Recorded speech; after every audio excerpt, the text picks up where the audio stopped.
Salut à tous, content de vous retrouver. Aujourd'hui on se retrouve dans la serre à tomates pour faire une petite vidéo. On est en train de faire donc le premier débourgeonnage. Mélodie est en train déjà d'attaquer derrière moi. Donc on va enlever les premiers gourmands qu'il y a sur les plants de tomates. Et aussi on va en profiter pour commencer à enrouler un petit peu les ficelles autour des plants. On vous montre ça, comment ça se passe.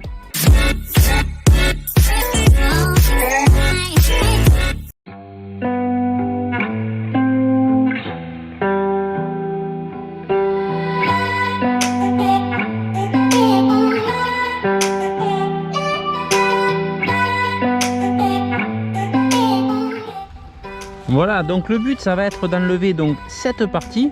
Donc c'est le gourmand qui se trouve à la base de chaque feuille. Ça permettra donc de ne pas faire forcer la plante pour rien et de pouvoir la faire monter le plus rapidement possible à sa hauteur sans qu'elle soit embêtée par les petits gourmands qu'elle trouve de chaque côté. Donc on enlève ça de chaque côté de chaque feuille. Donc il y en a quasiment jusqu'en haut.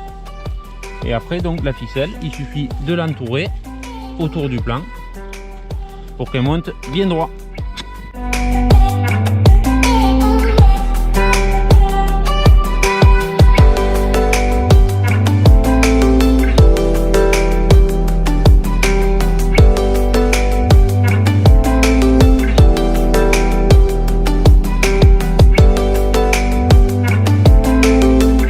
On vient de finir la première rangée. Il nous a fallu à peu près un peu plus de 10 minutes, quasiment à deux, pour faire une petite longueur. Parce que là dans la serre on a environ 480 plants à peu près à débourgeonner. Donc bon, ça prend un petit peu de temps, mais bon, on fait ça à temps perdu quand on n'a rien d'autre de particulier ou de plus pressant à faire. Ça c'est à peu près à faire généralement entre une fois toutes les semaines, une fois tous les 10 jours. À peu près en fonction du temps et un petit peu des conditions climatiques. C'est un travail un petit peu répétitif, surtout au départ quand ça pousse un petit peu vite. Après bon, une fois qu'ils sont en hauteur, il y a beaucoup moins besoin d'y passer, mais c'est surtout important au début pour ne pas perdre de temps de croissance. Donc c'est bien d'y passer assez régulièrement pour pas que la plante s'encombre de gourmands.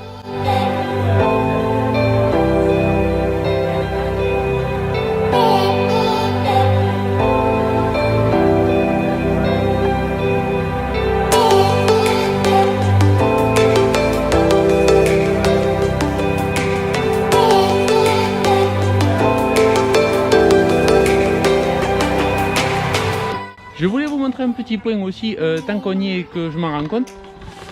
Vous voyez la différence donc entre ces tomates, donc qui sont assez basses, assez larges et assez fournies en gourmands, comparé à celles-là. Donc celles-là qui sont beaucoup plus fines, un peu plus élancées, beaucoup moins de feuilles, et c'est surtout qu'elles font aussi beaucoup moins de gourmands. Donc ça c'est justement dû à la variété. La proportion de gourmands aussi peut changer pas mal entre une variété et l'autre. Donc là on est plutôt sur des tomates classiques rondes rouges, et là on est plutôt sur des variétés comme de la cœur de bœuf, donc qui va être un peu plus élancée. Pour ceux qui connaissent déjà, vous voyez un petit peu le type de plante que ça fait. Pour les autres, ben voilà, c'est des plantes beaucoup plus fines, beaucoup plus frêles. C'est sa façon de pousser et elles poussent comme ça.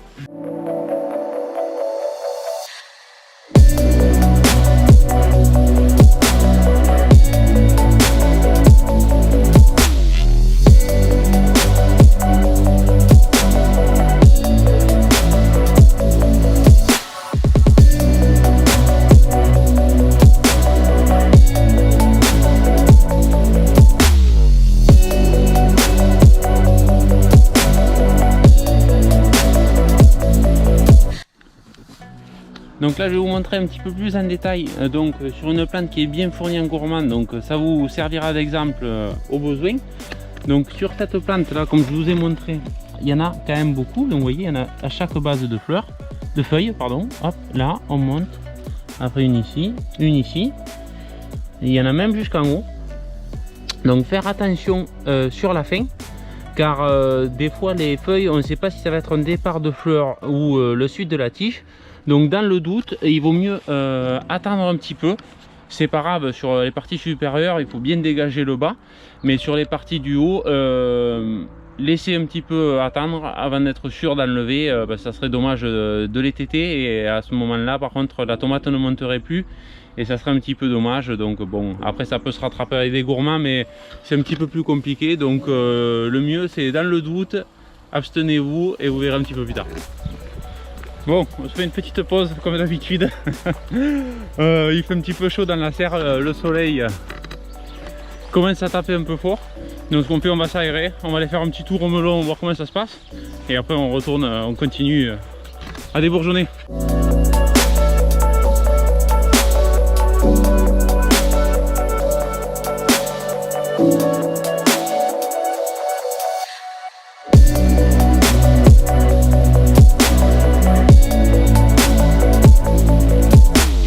Donc une fois qu'après le plan est entièrement débourgeonné, il faut passer donc à l'enroulement de la ficelle. Donc pour ça, rien de bien compliqué. Vous voyez là, elle est à côté. Donc il faut enrouler un petit peu autour et on le passe à peu près sous les aisselles de chaque feuille. Plus ou moins, hein. Après on n'est pas obligé de passer à chaque.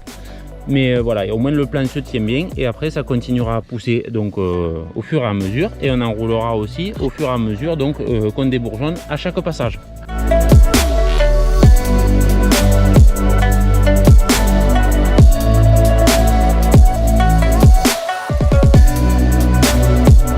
Voilà, donc on est quasiment passé partout. Voilà à peu près ce que ça donne hein, pour on va dire l'attachage des tomates et le débourgeonnage. Il y a peut-être d'autres solutions aussi pour l'attachage. Il y en a, ils font avec des systèmes de clips. Donc ils n'enroulent pas autour des tomates, ils mettent des petits clips à chaque fois que ça monte. Il y en a, ils mettent le système de yo-yo, pour ceux qui connaissent. Ça permet un peu de réenrouler les ficelles à mesure que la tomate pousse. Bon, plusieurs techniques sont possibles hein, et sont bonnes. Nous on a choisi celle-là parce que pour nous c'est la plus simple, la plus rapide, il n'y a pas besoin de trop de matériel pour pouvoir travailler. Donc voilà, mais les autres après ça peut passer, tout dépend de votre système, de vos attaches en haut, comment vous faites et comment ça vous plaît. Donc j'espère que cette petite vidéo vous aura plu. Toujours pareil, si vous avez d'autres questions ou si vous voulez voir d'autres choses donc sur les tomates peut-être qu'on a oublié, n'hésitez pas à me le faire dire, je vous le montrerai sûrement à la prochaine vidéo parce qu'on vous fera une vidéo un petit peu quand elles seront un petit peu plus hautes, un petit peu plus jolies pour vous montrer un petit peu comment ça se passe quand elles sont un petit peu plus poussées. Donc merci à tous d'avoir regardé, je vous dis à très bientôt, on se retrouve dans la prochaine vidéo, portez-vous bien, à la prochaine, ciao ciao.